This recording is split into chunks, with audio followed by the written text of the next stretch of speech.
రాష్ట్రంలో ఎఫ్సీఐకు నిర్దేశిత లక్ష్యం మేరకు నిధులు ఇంకా చెల్లించకపోవడంతో ధాన్యం కొనుగోలు జాప్యమవుతున్నట్లుగా తెలుస్తోంది. దీంతో ధాన్యం కొనుగోలు నిలిచిపోవడంతో రైతులు దళారులను ఆశ్రయిస్తున్నారు. దీంతో వారు రైతన్నలను దోచుకుంటున్నారు. ప్రభుత్వం మద్దతు ధర 1840 రూపాయలు ప్రకటించినా దళారీలు మిల్లర్లు మాత్రం వారికి నచ్చిన ధరకు కొనుగోలు చేస్తున్నారు. రైతులు పాస్ పుస్తకాల మీద ఆ బిల్లులు చెల్లించేందుకు ఒప్పందం కుదుర్చుకుంటున్నారు. ప్రభుత్వం స్పందించి ధాన్యం కొనుగోలు ప్రక్రియ వేగవంతం చేయాలని కోరుతున్నారు రైతన్నలు. ధాన్యానికి ప్రభుత్వం మద్దతు ధర కల్పిస్తూ మంచి ధాన్యంతో పాటు రంగుమారిన ధాన్యాన్ని కూడా కొనుగోలును వేగవంతం చేయాలి అంటున్నారు రైతన్నలు. వరిసేనికి మద్దతు ధర అనేది ఇంకా ప్రభుత్వం పర్వాలేదు కానీ ఇంకా సరిపోదండి. ఎందుకంటే పెట్టుబడి ఎక్కువ అయిపోతుంది. ఎకరాకి సుమారు ఒక 20 పైన 25,000. మనకి ఎకరాకి ఇక్కడ ఉండే దిగుబడి అంత ఉంటుంది. 25 కట్టలు కష్టం. వాటి వల్ల మాకు కొంత మద్దతు ధర కూడా తక్కువే ఉంది. ఈ ప్రాంతానికి మాకు ఒక పంట ఈ వరిసేనే అనమాట. వాటి వల్ల ఏం జరుగుతుందంటే 20,000 సుమారు మాకు పెట్టుబడి జరుగుతుంది ఎకరాకి. అవి అయితే 25 బస్తాలు మంచిగా పండితే ప్రకృతితో ఎటువంటి ఇబ్బంది లేకుండా ఉంటేనే ఒక 25 బస్తాలు అవుతాయి.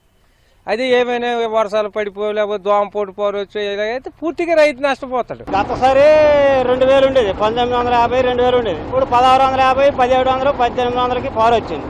మరి రైతుకి అంతా లాసే. మరి అంతకుమించి మరి రేటు చేయడానికి లేదు. కౌలు రైతులకి చాలా దారుణంగా ఉంది. మిల్లర్లలో ఒక 4-5 కేజీలు కొట్టేస్తాను బస్తాకి. కొట్టేసి వాళ్ళకి ఇష్టపడినట్టు కొంటాను అంతే. ఆ రేటు మీద వెళ్తాను. లేక ప్రభుత్వం కొనాలా. మరి రైతును ఆదుకుంటే గవర్నమెంట్ ఆదుకోవాలి. మరి రైతులు మరి మామూలు అంటే వాళ్ళు అలాగే ఆలస్యమైన కొంటారు. వరిసేనికి మద్దతు ధర అనేది ఇంకా ప్రభుత్వం పర్వాలేదు కానీ ఇంకా సరిపోదండి. ఎందుకంటే పెట్టుబడి ఎక్కువ అయిపోతుంది. ఎకరాకి సుమారు ఒక 20 పైన 25,000. మనకి ఎకరాకి ఇక్కడ ఉండే దిగుబడి అంత ఉంటుంది. 25 కట్టలు కష్టం.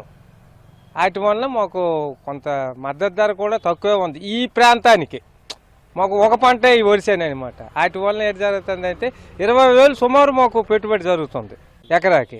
అవి అయితే 25 బస్తాలు మంచిగా పండితే ప్రకృతితో ఎటువంటి ఇబ్బంది లేకుండా ఉంటేనే ఒక 25 బస్తాలు అవుతాయి. అది ఏమైనా వర్షాలు పడిపోయి లేకపోతే దోమ పోవచ్చు ఇలాగైతే పూర్తిగా రైతు నష్టపోతాడు. గతసారి 2,000 ఉండేది, 1950, 2,000 ఉండేది. ఇప్పుడు 1650, 1700, 1800కి పారు. ఖరీఫ్ పంట కల్లాల్లోనే ఉంది. గిట్టుబాటు ధర రాక రైతులు అవస్థలు పడుతున్నారు. దళారులను ఆశ్రయించి నష్టానికి పంటను అమ్ముకుంటున్నారు శ్రీకాకుళం జిల్లాలోని రైతులు. జిల్లాలో ధాన్యం కొనుగోలు ప్రక్రియ జాప్యం జరుగుతూ ఉండడంతో రైతన్నల పరిస్థితి అధ్వానంగా మారింది. చాలా వరకు వరి పంట పొలాల్లోనే ఉండిపోయింది. కల్లాలు రోడ్ల మీద ధాన్యం దర్శనమిస్తున్నాయి. ఈ ఏడాది ఖరీఫ్ సీజన్లో 3.60 లక్షల ఎకరాల్లో వరి సాగు చేశారు రైతులు. దాదాపు 8.17 లక్షల మెట్రిక్ టన్నుల దిగుబడి వస్తుందని అధికారులు అంచనా వేశారు. ప్రభుత్వం శ్రీకాకుళం జిల్లాలో ఈ ఏడాది 4.90 లక్షల మెట్రిక్ టన్నులు కొనుగోలు చేసేందుకు లక్ష్యంగా నిర్దేశించింది.